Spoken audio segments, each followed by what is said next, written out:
T20 world cup 2024 میں بھارت نے پاکستان کو سنسنی خیز مقابلے کے بعد 6 رن سے شکست دی۔ بھارت نے 120 رن کے ہدف کے تعاقب میں پاکستان ٹیم 7 وکٹ کے نقصان پر 113 رنز ہی بنا سکی۔ پاکستان کی جانب سے ٹاپ اسکور محمد رضوان نے 44 بال پر 31 رن اسکور کیے، جبکہ عماد وسیم 15، بابر اعظم، فخر زمان اور عثمان خان نے 13 رنز بنائے۔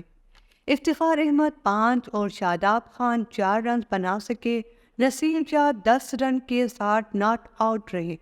بھارت کی جانب سے راجپریت بمبر نے 4 اوورز میں 14 رنز کے غوث 3 وکٹیں لیے اور انہیں مین آف دی میچ قرار دیا گیا، جبکہ بانڈیا نے 2 اور اکشر پٹیل، ارشد دیپ سنگھ نے 1 وکٹ حاصل کی۔ پاکستان کی جانب سے تمام ہی فاسٹ بالر نے شاندار بولنگ کی اور انڈیا بلے بازوں کو گریز پر رکنے کا ایک بھی موقع نہیں دیا۔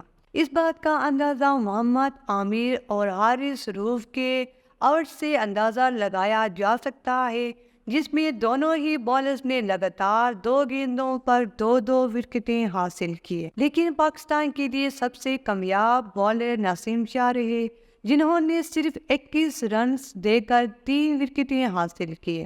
اس کے علاوہ حارث روف نے بھی 3، محمد عامر نے 2 جبکہ شاہین افریدی نے 1 وکٹ لی۔ T20 ورلڈ کپ کا آغاز انڈیا نے آئرلینڈ کے خلاف میچ میں جیت سے، جبکہ پاکستان نے امریکہ کے ہاتھوں اپ سٹیٹ ہار سے کیا ہے۔ پہلے ہی میچ میں امریکہ سے شکست اور دوسری بار انڈیا سے شکست ہونے کے بعد اب پاکستان ٹورنامنٹ میں مزید کسی ہار کا مطالبہ نہیں ہو سکتا۔ اب اسے کینیڈا اور آئرلینڈ کو بھی شکست دینا ہوگی۔ گروپ اے میں امریکہ 2 میچ جیت کر پہلی پوزیشن پر ہے اور انڈیا دوسری نمبر پر موجود ہے۔ جہاں ایک جانب بھارت سے شکست پر نسیم شاہ رو پڑے، وہاں میچ کے غیر متوقع اختتام نے کروڑوں پاکستانیوں پر سکتہ طاری کر دیا۔ T20 ورلڈ کپ میں امریکہ کے ہاتھوں شکست کے بعد اب بھارت سے ہار نے پاکستانی نوجوانوں کرکٹ فینس کو سخت مایوس کر دیا ہے۔ کرکٹ کے متوالوں نے آئندہ کبھی میچ نہ دیکھنے کا ارادہ کر لیا ہے۔ جہاں کرکٹ کے متوالے روتے دھوتے اور ٹیم کی کوتاہیوں پر بحث کرتے نظر آ رہے ہیں،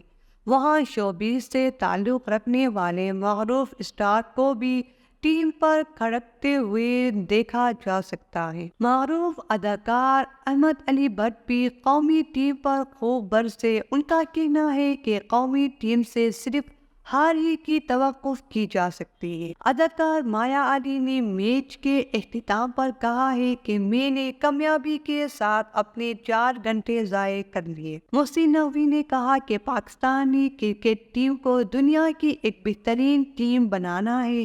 اچھی طرح معلوم ہے کہ کیا چل رہا تھا اور ہار کی وجوہات کیا ہے۔ ان کا کہنا تھا کہ بھارت کے خلاف شکست ہر لحاظ سے مایوس کن تھی۔ میں ہوں سریا خان، J91 نیوز پشاور۔